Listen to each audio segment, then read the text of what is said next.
Te escribo porque en estos momentos debes ser la única persona en quien puedo confiar para sentir que aún me queda algo de cordura.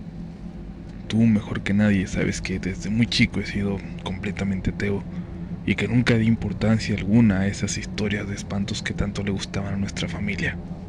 Por favor, ten presente eso y todo lo que sabes de mí y cree lo que te estoy contando solo por la enorme confianza que te tengo. Créeme tú, por favor, porque yo apenas si puedo creer en mis propias palabras al momento de escribirlas. Supongo que está de más pedirte que no se lo digas a nadie. Hace una semana recibí una llamada de Rogelio, un compañero mío de la prepa que debes de recordar. Él produce desde hace meses un programa de radio sobre leyendas y relatos de espantos, y me dijo que estaba por pedirme un favor enorme y que necesitaría de mi total discreción. No voy a hacer el cuento largo, pero esa misma noche nos reunimos en casa de Rogelio, Lino, el locutor de su programa, Damián, su asistente, Carlos Camarena, un sacerdote muy amigo de Rogelio, y yo. Hicieron para mí un recuento de la situación. Desde hacía días estuvieron recibiendo llamadas en el programa de radio de una mujer llamada Carmen, quien les pedía ayuda pues sospechaba que su hija, Carolina, estaba poseída por el diablo. Obviamente ni Lino ni Rogelio lo creyeron, pero le dieron entrada para llenar un espacio del programa con lo que pensaron era otra historia de sugestión, otra persona ignorante que confundía algún padecimiento mental con una posesión demoníaca. Las llamadas se siguieron dando día tras día, toda la semana, y tuvieron la oportunidad de escuchar cada vez más y más claro a la chica poseída a través del teléfono. Incluso al aire, cambiaba de voz en una sola oración y hablaba en idiomas que ninguno de ellos podía reconocer. Ellos estaban, como te imaginarás, contentísimos, pensando que esta mujer con algún trastorno mental que había visto demasiadas películas de terror les había caído del cielo para subir su audiencia. Y creyeron eso hasta el viernes de la semana pasada. Poco antes de las 11, como todas las noches, recibieron la llamada. Esta vez no era la madre asustada pidiendo ayuda para su hija. Esta vez era la chica la que hablaba, con una voz tranquila, burlona, diciendo que ya no iban a hablar más con su madre. Tanto Lino como Rogelio, quien estaba escuchando en los controles, temieron lo peor y sintieron inmediatamente la culpa de no haber atendido de otra forma a una enferma mental posiblemente peligrosa solo por ganar algo de audiencia. No tuvieron mucho tiempo para pensar en la culpa. Las luces de la cabina se apagaron, un ruido extraño se escuchó en las bocinas y un frío tremendo se apoderó del lugar. Cuando la luz volvió a la cabina y los controles volvieron a funcionar, tenían llamadas entrantes en todas las líneas disponibles. La gente llamando dijo que cuando la llamada salió del aire, se escucharon carcajadas mezcladas con alaridos que continuaron por casi un minuto. Algunos radioescuchas estaban asustados, pero la mayoría estaban muy molestos, pensando que todo esto se trataba de algún truco para engañar al público. Lino pidió al aire que la gente empezara a orar por la pobre señora y su hija, y el resto del programa se llevó a cabo sin historias de terror. La mañana siguiente se reunieron, pero más que preparar el programa de lunes, se comunicaron al teléfono de la casa de la señora Carmen. Cuando les contestó, ellos estaban un poco más aliviados y le pidieron su dirección para ir a verla y tratar a fondo la historia, y ella aceptó muy agradecida.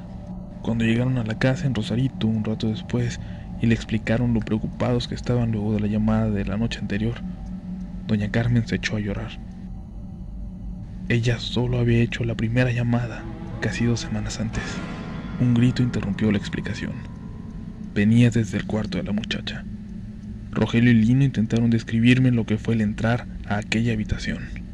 Debo confesarte que no guardé muchos detalles, pues para ese entonces me preocupaba más pensando en qué diablos habrían estado fumando estos dos para creerse una historia de ese tipo y encima venir a contármela a mí para pedirme ayuda en no sé qué.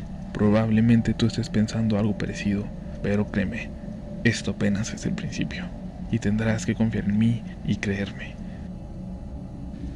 La madre fue rápidamente por su pastor, que vivía a unas cuadras de su casa. Rogelio salió apresuradamente hacia Tijuana en busca del padre Carlos. Cuando llegaron a la casa, doña Carmen lloraba histérica. Su vestido estaba lleno de manchas rojas. El pastor, en el piso, se cubrió la nariz con un trapo completamente rojo de sangre. Y Lino, bañado en sudor, estaba sentado junto al cuarto de la chica, Carolina, como si intentara detener la puerta. El padre Carlos entró en la habitación. Todo parecía estar en silencio. Salió luego de unos 5 minutos y pidió que lo llevaran a Tijuana. El resto del sábado lo pasó haciendo llamadas telefónicas. Lino y Rogelio dejaron de preocuparse por el siguiente programa. El domingo temprano, cerca de las 10 de la mañana, recibieron la llamada del padre Carlos. Tenían una autorización del obispo y había que trasladar a la chica a la catedral. De inmediato fueron los tres, acompañados de Damián y 2 trabajadores de la parroquia de Carlos, a casa de doña Carmen. Cuando llegaron, afuera de su casa, parecía esperarlos como si ella supiera que iban a ir. Les dijo que Carolina había estado gritando con una voz horrible, de hombre, y flotando por su habitación, más o menos desde las 10 de la mañana. Parecía que la sala había sido sacudida por un terremoto. Carolina estaba sentada, sonriendo, en su habitación. Dijo que ya estaba lista para irse con ellos. Tomaron sus precauciones, pero la muchacha fue de lo más tranquila y callada todo el camino. Al llegar a la catedral, Carolina empezó a reírse. Decía cosas en voz baja, como si hablara en secreto con alguien, como un niño riéndose de una travesura. Yo a estas alturas comenzaba a creer más y más en el relato, y Rogelio, quizás al notarlo, me dijo: esto fue apenas ayer. Carlos estuvo hoy todo el día con ella, pero vamos a necesitar un especialista, un médico de mucha confianza, y tienes que ser tú.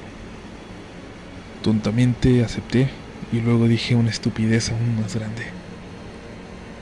Quiero verla de una vez, esta misma noche, para conocerla. Se miraron entre ellos y el padre Carlos dijo que estaba bien. Rogelio, Lino y Damián se fueron rumbo a la estación de radio. No tenían mucho tiempo antes de empezar el programa. El padre se subió a mi coche y manejé hacia la catedral. Eran apenas las 10 de la noche, pero todas las calles en el trayecto me parecieron desiertas, más oscuras de lo normal. Creía ver sombras moviéndose en cada esquina. En cada alto, sentía como si alguien se acercara y se parara junto a mi ventana. El padre Carlos lo notó y me dijo: yo también lo siento, Mariano. Que Dios se apiade de nosotros.